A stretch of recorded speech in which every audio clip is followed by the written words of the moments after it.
এবারের গেল হজে জর্দা নিয়ে গেছেন এজেন্সি ঢাকা বিমানবন্দরের ওই স্ক্যানারকে ফাঁকি দিয়ে অথবা ইনকনভেন্স উদ্যোগ করাপ্ট অফিসিয়ালস তারা জর্দা তামাক সৌদি আরবে নিয়ে গেছেন। এটা জর্দা বিমানবন্দরে ধরা পড়ছে। আমরা বিব্রত হই, আমরা লজ্জিত হই। হাজি সাহেবদের প্যাকেট হাজি সাহেব বলতেছে এগুলো এজেন্সিরা দিয়েছে। জর্দা তামাক আমার বাংলাদেশের আইনে মাদক নয়, কিন্তু সৌদি আরবের আইনে এটা মাদক। একজন হাজি সাহেবের লাগেজের ভিতরে আপনি জর্দা দিবেন কেন? পয়সা অন্যভাবে আমরা কামাতে পারি না? এগুলো আমাদের বাংলাদেশের মর্যাদা ভাবমূর্তি ক্ষুণ্ণ হচ্ছে। সবচেয়ে বড় কথা, 10 তারিখ জেদ্দা বিমানবন্দরে 45 জন ওমরা হাজি নিয়ে একটা এজেন্সির মালিক গেছেন। তিনি 2 কেজি 800 গ্রাম সোনা নিয়ে বাংলাদেশে ঢুকছিলেন। 45 পিলগ্রিমস নিয়ে ধরা পড়লেন। মুহূর্তের ভিতরে বাংলাদেশ সরকারের সাথে যোগাযোগ যে তোমার হাজি, তোমার এজেন্সি 2 কেজি 800 গ্রাম সোনা নিয়ে জেদ্দা বিমানবন্দরে ধরা পড়ছে। এটা গ্রুপ লিডার ধরা পড়ছে। তারপরে আমাদের লোক গেল, আমরা ট্রান্সলেটর পাঠালাম, মাহমুদ ভাইকে পাঠালাম। তারপর তার ফিঙ্গার যখন নেওয়া গেল, তিনি আগে জর্দা নিয়ে গেছেন। তিনি এর আগে এই ঘুমের ওষুধ সিডাক্সেন, রিবুট্রিল যেগুলো বেশি খেলে মাদকের কাজ করে নিয়ে গেছেন। 3000 বিডি নিয়ে গেছেন, বিড়ি সিগারেট নিয়ে গেছেন। ভাই, আমি আপনাদের সহযোগিতা কামনা করি। এই সমস্ত এজেন্সি, এই সমস্ত গ্রুপ লিডাররা যদি বাংলাদেশে গিয়ে সোরা কারবারি, বিড়ি, জর্দা, মাদক, সিডাক্সিন এগুলো নিয়ে যান, তো আমাদের ভাবমূর্তি একেবারে নষ্ট হয়ে যাচ্ছে। ডায়ালগ সুবাসিত টয়লেট ক্লিনার, যার পাওয়ার প্লাস ফর্মুলা টয়লেটের কোনায় কোনায় পৌঁছে 99.99% জীবাণু ধ্বংস করে। রিমার্ক, এটা তো সৌদি আইনে হবে, এটা সৌদি গভর্নমেন্ট আইন, কিন্তু আমাদের ভাবমূর্তি নষ্ট হচ্ছে। অনেক সময় হাজির প্যাকেটের ভিতরে এগুলো থাকে, আমাদের মশলা দিয়ে আনতে হয়।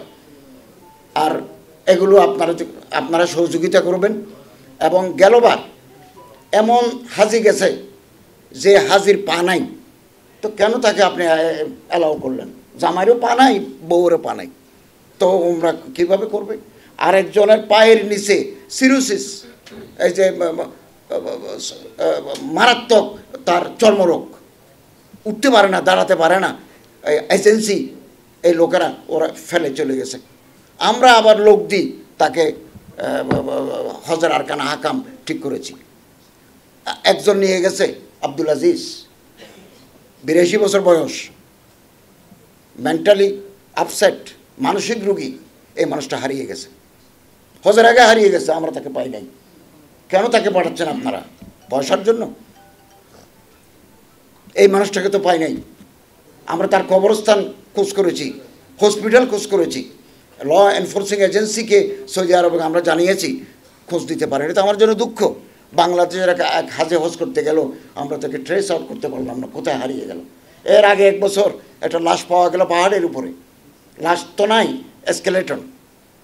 এই সমস্ত লোকগুলো আমরা এবার খুব কঠোর হচ্ছি। সিভিল সার্জনের মাধ্যমে, হাবের সাথে পরামর্শক্রমে, ফিজিক্যাল ফিটনেস না থাকলে আমরা তাদেরকে নেব না। এগুলো এই ব্যাপারে আপনাদের সহযোগিতা।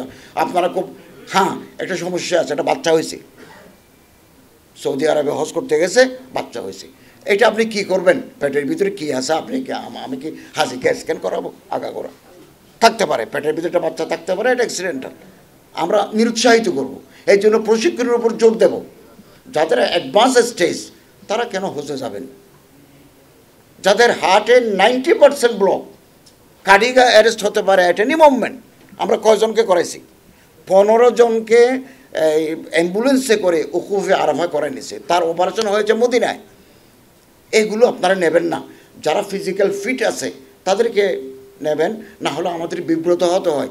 ওই মানুষটা হজ করতে পারবেন না, তার নাকের ভিতরে অক্সিজেন লাগাই, এদিকে স্যালাইন ওয়াটার পুশ করি, আরাফাতে আমাদের ঘুরাতে হয়। আর মধ্যসূত্রভোগীরা, আমি খুব উদ্বিগ্ন। হাবের মজুমদার সাহেব আছেন, সরওয়ার সাহেব আছেন, আমরা আলোচনা করব মধ্যসূত্রভোগীদের এই অত্যাচার থেকে যাতে হজ ব্যবস্থাপনাকে মুক্ত রাখা যায়। আপনাদের সহযোগিতা কামনা করি। এবং আরও হয়েছে কি, এমন হাজি আছেন, মজুমদার সাহেবের মনে করেন এজেন্সির মাধ্যমে গেছে, উনি মজুমদার সাহেবকে কোনোদিন দেখেন নাই, মজুমদার সাহেবের এজেন্সির নামও জানেন না। অথচ আমাদের সাথে আপনাদের চুক্তি আছে, সেটা হচ্ছে কোনো হাজি যখন আপনারা নেবেন, হাজির সাথে এজেন্সির চুক্তি করতে হবে। কোন মানের ঘরে রাখবেন, কোন মানের খাবার দিবেন, ট্রান্সপোর্টেশন কোথা থেকে কোথা, এগুলো চুক্তি করতে হয়। মধ্যস্বত্বভোগীরা মাঝখানে থাকার কারণে তারা আবার মাঝখানে কিছু টাকা নিয়ে নেয়, ফলে এই চুক্তিটা করা সম্ভব হচ্ছে না। সব লোক চলে আসছে, সমস্ত হাজিরা, 15 জন হাজি অসুস্থ হসপিটালে রয়েছে। বাংলাদেশ সরকারের দায়িত্ব, হাজি কিন্তু আপনার। আমরা তাদেরকে বাংলাদেশ বিমানকে অনুরোধ করে মেডিকেল বেড দিয়ে তাদের বাংলাদেশে পাঠিয়েছি, এজেন্সিরা কিন্তু বাংলাদেশে চলে আসছে। অতএব আসুন আমরা পারস্পরিক সহযোগিতা করি। আপনাদের সহযোগিতা পেলে, আন্তরিকতা পেলে আমরা 26 সালের হজ 25 সালের চাইতে আরও বেস্ট করতে পারব। এবং আপনাদের আন্তরিকতার জন্য ধন্যবাদ জানাই। আমি বারবার বলি, হাব পরিবার এবং আমার মন্ত্রণালয়ের ভিতরে কোনো বিরোধ নাই। আমরা পারস্পরিক সম্মান, মর্যাদা এবং ভ্রাতৃত্বের সাথে কাজ করে যাচ্ছে, আগামী দিনেও আমরা করে যাব। আমার মন্ত্রণালয়ের পক্ষ থেকে আমার সচিব মহোদয় আছেন, আমরা আছি, আমার ডক্টর মঞ্জুরুল ইসলাম সাহেব ওনারা আছেন, সার্বিক সহযোগিতা করে যাচ্ছেন। আগামী দিনেও আমরা আমাদের সার্বিক সহযোগিতা হাত আপনাদের প্রতি সম্প্রসারিত করব। আল্লাহ ওয়ালিউত তৌফিক হুয়াল মুওয়াফিক ওয়াল মুঈন।